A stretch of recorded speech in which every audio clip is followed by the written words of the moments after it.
So this tutorial is about how to highlight and sticky note effectively, not just how to use the Diigo tools, okay? So reading online and taking notes online is a challenge. I find that when I'm reading online, I'm so used to skimming and scanning that I have a hard time focusing.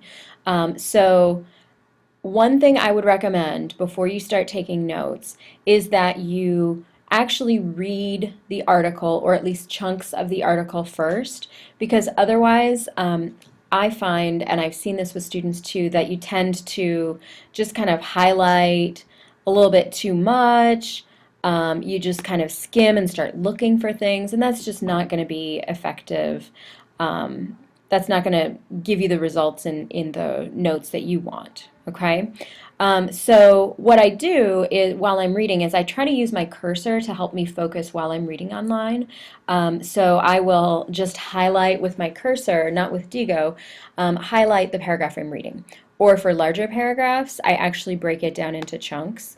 I might go like this far, so I can really focus on reading this. Because if you're researching and taking notes and you're just skimming, you're not really getting an understanding of the topic, okay? So those are some reading strategies I suggest for taking notes.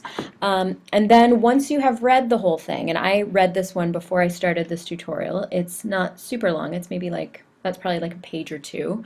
Then you can use the tools in Diigo to help you organize your thinking, okay? So if you're going to be highlighting, you might use different colors for different things. Like in this one, I think I'm going to use green for things that are positive about this reform, since my research question is, how can the DHS, Department of Human Services, reform so that they care for neglected, abused children better? So I'm going to put positives about this reform in green and negatives in pink, like the red light, green light sort of idea. Okay, but before I even take notes, I'm probably going to put a sticky note in to summarize what I see overall after I've read, just to keep myself focused. So yeah, I mean, I would write a summary of the article and the pros and cons, and just add like pros, one group, blah blah blah blah blah. Okay, and the cons are that it splits up, et cetera, et cetera. So I would post it here. I'm not going to tell you about the article because I'm just kind of saving time here. But that way I've got my mind set. I know what the pros are, I know what the cons are, and I'm just going to leave that sticky note up at the top. Okay? Then I'm going to go through and highlight and sticky note. Now I'm only going to highlight money quotes. I'm only going to highlight a whole sentence or so when it's something that I might consider quoting in my writing.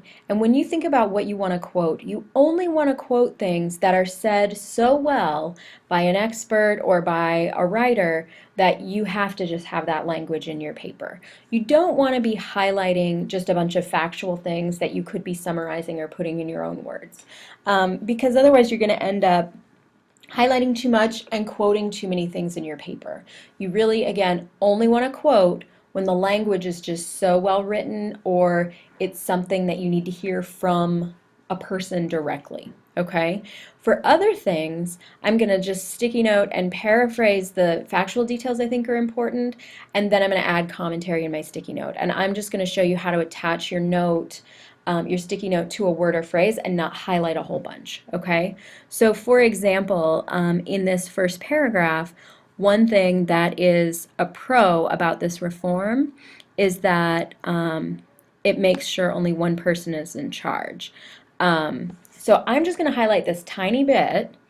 I'm going to highlight it, and then I'm going to, if I float my mouse over it, I can add a sticky note to it. And I'm going to paraphrase what's important here, okay? With this reform, it means that only one agency is communicating with the family, so things won't get missed. Okay? And then my commentary is going to be, what I think about this. I think this is important because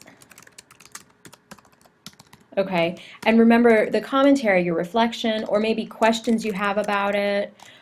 These are really useful because once you start writing your paper, this is going to help you figure out how to put your evidence together.